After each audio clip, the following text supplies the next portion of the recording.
Labdien! Mans sauc Rihards, esmu Marisām bibliotēkas numur 1, bārmens, un šodien jums parādīšu, kā pagatavot vienkāršu, bet veselīgu tēju augstiem ziemas vakariem. Tad šai bezalkoholiskai tējai mums ir nepieciešama dzērveņa sula, kas ir nopērkama kurā veikalā. Ir jau iepriekš izspiesta ingvera sula. Mums ir smiltsēkšu pektīts, kas principā ir pagatavots ar augli un cukuru, kas veido šādu masu.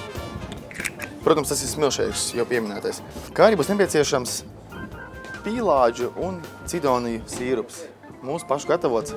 Visas sastāvdaļas mēs ieliekam teikaniņā. Ja jūs gatavosiet mājas apstākļos, jūs noteikti to darīsiet uz gāzes plīti, tāpēc jūs to ieliesiet katliņā. Mums gadījumā šī ir teikaniņa, aptuveni 400–450 ml tilpums viņa ir. Un tātad ieliesim 300 ml dzērveņu sulu, pievienosim gramus 30 ingvera sulu, pievienosim mūsu pašgatavoto sīrupiņu, pievienosim arī mūsu smiltsērkšķu želeju, to pievienosim aptuveni gramus 50.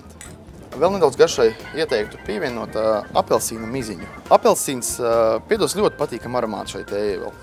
Tagad, kad visas sastāvdaļas ir salietas teikaniņā, mēs to sildīsim ar tvaiku. Ja jūs to darīsiet mājās uz gāzes plīts, tad neieteiktu šo dzērienu pārkarsēt. Jo pārkarsējot par daudz, viss šīs labās sastāvdaļas varētu zaudēt savas vērtības. Kā jau teicu, vienkārši, bet veselīgi.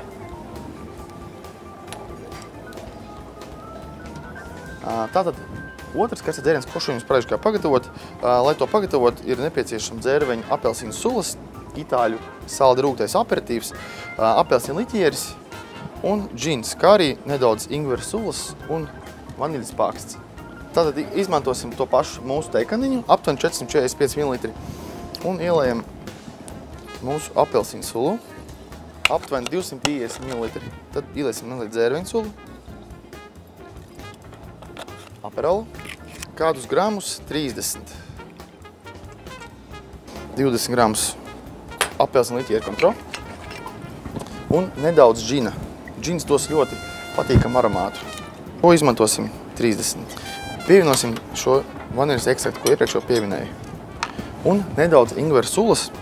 Kā zināms, ingvers dzērienam vienmēr piešķirst tādu pikantumu. Tātad visu šo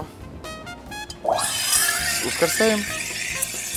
Tā kā dzērienam ir pievienots alkohols, neieteiktu to pārkarsēt, lai viņš neizgaro. Tie varētu būt grādi 70. Kad ir sagatavota tēja un jūsu iemīļotā krūzīte, tad visus varam pasniegt.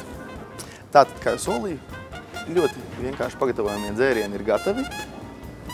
Bet, ja vēlaties tos pagaršot manā izpildījumā, atnāciet restorāna bibliotēka numur 1. Ar prieku jums tos pagatavošu.